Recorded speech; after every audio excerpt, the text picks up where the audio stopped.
അൽഹംദുലില്ലാ, നമ്മളെ കോഴിക്കോട് സൗത്ത് ജില്ലാ സാഹിത്യോത്സവ് ഈ വരുന്ന 1-ാം തീയതി മുതൽ 5-ാം തീയതി വരെ പൂനൂരിലെ നമ്മുടെ ഈ ഹൃദയഭാഗത്ത് വെച്ച് നടക്കാനിരിക്കുക. അതിന്റെ പ്രാരംഭ പ്രവർത്തനങ്ങളൊക്കെയാണ് ഇപ്പോ ഇവിടെ ആരംഭിച്ചിരിക്കുന്നത്. ഇൻഷാ അല്ലാഹ് ജൂലൈ 1-ാം തീയതി അസറോടുകൂടി സാഹിത്യോത്സവിന്റെ ഔദ്യോഗിക പരിപാടികൾക്ക് തുടക്കമാവുകയാണ്.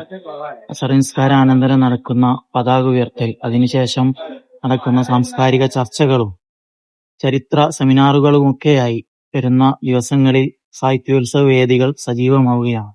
ബുധനാഴ്ച നടക്കുന്ന സമസ്തയുടെ നൂറ്റാണ്ട്, കാന്തപുരം ഉസ്താദിന്റെ അരനൂറ്റാണ്ട് എന്ന ശീർഷകത്തിൽ ബഹുമാനപ്പെട്ട മാളിയേക്കൽ സുലൈമാൻ സഖാഫി ഉസ്താദ് MT ശിഹാബുദ്ദീൻ അസരി കങ്ങിയെ സംസാരിക്കുകയാണ്. 2-ാം തീയതി തുടർന്ന് മറ്റ് രാഷ്ട്രീയ വ്യാപാര മേഖലയിലുള്ള പ്രധാനികളൊക്കെ സംഗമിച്ചുകൊണ്ട് സാംസ്കാരിക ചർച്ചയും പൂനൂരിന്റെ വികസനവുമായി ബന്ധപ്പെട്ട ചർച്ചകളും അതുപോലെ പുസ്തകോത്സവത്തിന്റെ ആരംഭം, ഇങ്ങനെയുള്ള ഒരുപാട് പദ്ധതികൾ 2-ാം തീയതിയിൽ പൂനൂരിൽ അരങ്ങേറുന്നു.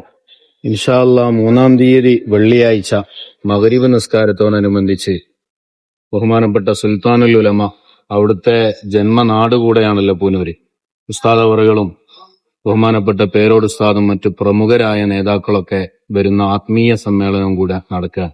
അത് കഴിഞ്ഞ് 4-ാം തീയതിയും 5-ാം തീയതിയൊക്കെ ജില്ലയുടെ വിവിധ ഭാഗങ്ങളിൽ നിന്ന് വരുന്ന 2000-ഓളം വരുന്ന പ്രതിഭകൾ ഇവിടെ മാറ്റുരക്കാൻ പോവാണ്. ഇൻഷാ അല്ലാഹ് ആ പരിപാടി മുഴുവനും നമുക്ക് വിജയിപ്പിക്കണം. നാട്ടിലുള്ള എല്ലാ ആളുകളും ഈ പരിപാടിയിലേക്ക് എത്തണമെന്ന് എല്ലാവരെയും ഹാർദമായി ക്ഷണിക്കുകയാണ്, സ്വാഗതം ചെയ്യുകയാണ്.